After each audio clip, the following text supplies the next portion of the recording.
We're back with another episode of Hoosier Myths and Legends. I'm Rebecca Wilhelm. I'm Mary Quigley. And I'm Hope Wilhelm. Join us as we dive into the spookier side of the Hoosier state. So what comes to your mind when you think of Indiana? Do you think of corn? Do you think of basketball? Do you think of the Indianapolis 500? Maybe you think of famous celebrities who were born in Indiana, like John Mellencamp or Michael Jackson. But as the saying goes, there was more than corn in Indiana. 92 counties make up the Hoosier state. In this podcast, we're going to discuss some Indiana folklore from each of these counties. If you are into tall tales, ghosts, or spooky legends, then this is a podcast you are not going to want to miss. Happy Halloween! Today, we bring you an episode from Bloomington, Indiana, and the campus of Indiana University. Since the early 1950s, tales of a Hatchet Man have made its rounds across the country. Each state has its own unique variation of the tale. Most involve people murdered in their car along desolate stretches of road, or small towns being torn apart from a madman on a rampage. The best-known version of the Hatchet Man didn't become popular until the late 1960s and early 70s. This version takes place on a college campus, where two unsuspecting girls encounter the Hatchet Man while alone in their dorm on a holiday break. Sit back, relax, turn the lights down low, and get comfortable as we bring you the tale of the Hatchet Man of Bloomington.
Before we jump into the episode, we do have a couple of announcements to make. First, we want to thank everyone for a great season and for all of your support during the release of our book. And we enjoyed going to so many events and meeting all of you. After this episode, we are taking a short break to enjoy the holiday season with our family. There will be a few mini-sodes posted during the break. Also, be sure to follow us on social media to stay in touch. We will be back with season 5 in early 2024, and we are also booking events for 2024. So please go to our website, www.hoosiermythsandlegends.com/events for information on how to schedule something with us. Back to the Hatchet Man.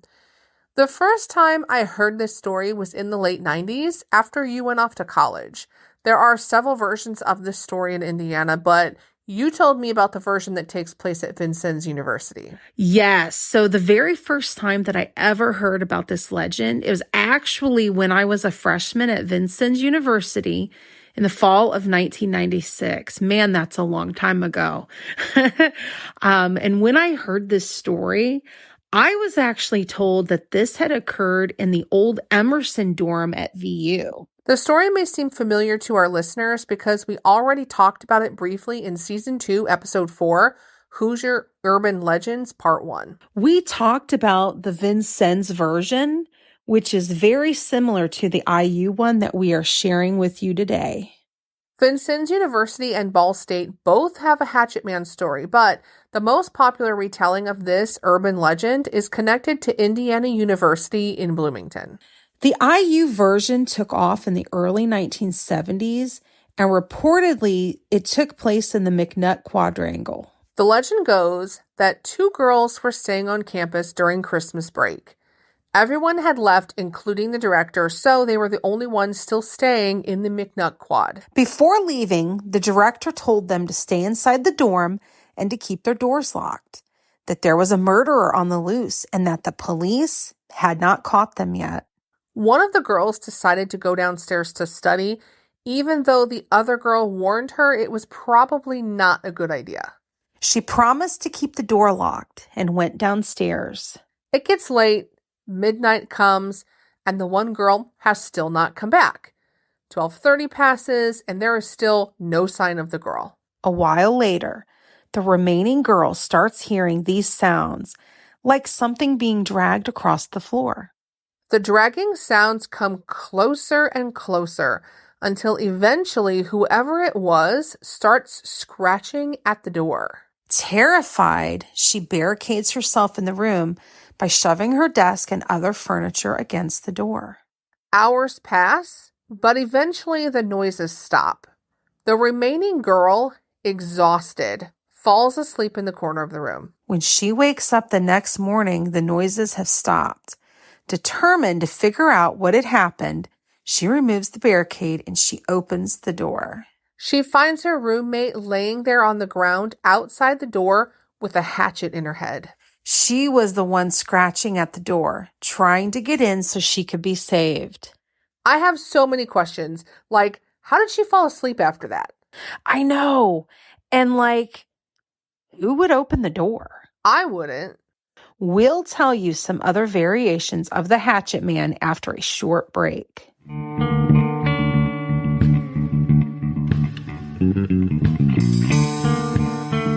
Hey listeners, in case you didn't know, we wrote a book.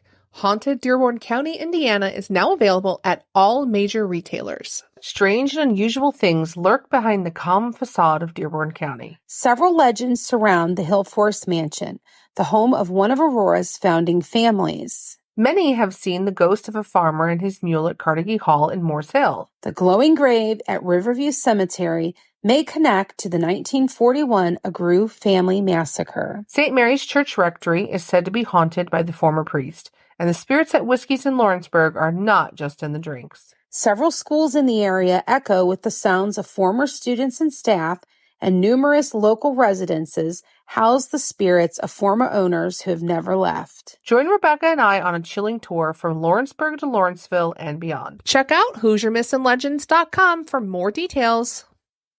The version we just told you is the most popular, and this is how it is recounted in Ronald Baker's book, Hoosier Folk Legends. Yes, but there are different variations of the tale, and many of these tales are documented in the book Hoosier Folklore, a Reader by Linda Degg. The first difference being in the identity of the Hatchet Man. Some say an escaped murderer, some say a serial rapist, and some say an escaped lunatic from a local insane asylum. The other being the reason the girls were separated. Now, some say that this was to study, and another popular version says that one or both of them had went out to a frat party. Which wouldn't make a lot of sense if this was during a holiday break, because most of the students wouldn't even be on campus. Very true. The most terrifying version is actually more popular at Ball State, but it has been connected to IU as well. In this version, the two roommates go on a date and one of the girls comes back very late. She thinks her roommate is sleeping until she starts hearing a loud humming. At first, the girl is not worried. She just thinks her roommate's date must have gone very well and she is happy. But the humming doesn't stop and it just keeps getting louder. And she asks her to stop. The humming gets even louder until she is frustrated and turns the light on. This reveals the horrifying sight of a man sitting on the roommate's bed with her decapitated head in his hands. Now, in some versions of this legend, it is the roommate that opens the door, but in other versions, it's the police that come and get her out of the room. It's usually told with different outcomes, too. Most of the time, the surviving roommate has her hair turn gray, or in some versions, she even goes insane. There is a lesser-known version where the roommate opens the door and immediately dies of shock. This was more popular in early versions of the story from the 1960s. And I have never heard that one, so that one's very new to me. Why is this such a popular legend at IU? Well, as we mentioned at the beginning of this episode, the legend became popular in the early 1970s. Linda Degg actually interviewed several IU students at the time and documented what they had to say about it. Yes. At the time, McNutt Quad was the freshman dorm. It was also one of the first co-ed dorms in the state, giving it the reputation of a party dorm. Upperclassmen told Dag that they began sharing this story as a way to scare all the new freshmen coming in. It was a rite of passage in the freshman dorm. They would even draw scary pictures and tape them to doors and mailboxes. Day has several of these drawings documented in her book. To make matters worse, there was an actual murder that took place out in Oregon in 1972 that was very similar to the Hatchet Man story. An article was posted in the Amarillo Daily News on February 12, 1972, about the stabbing of a girl alone in her dorm at Oregon State University. Like the legend, the dorm was mostly empty during the time of the attack. This put the entire campus on alert, and students were advised not to travel alone until they caught the killer. It was enough a coincidence to add fire to the legend and continue its spread across campus. So is the Hatchet Man a true story or just a legend passed down from college students trying to prank each other? Based on our research, there is no actual documentation of a Hatchet Man on any campus in the United States, but it definitely makes for a great folklore. Have you heard of the Hatchet Man of Bloomington? Is there a version of the story we missed? We would love to hear about it. Please send us an email to HoosierMissingLegends@gmail.com or reach out to us on social media. We may use it in a later episode. In the email, let us know if you wish to remain anonymous.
To see our source material, please visit our website, HoosierMissingLegends.com.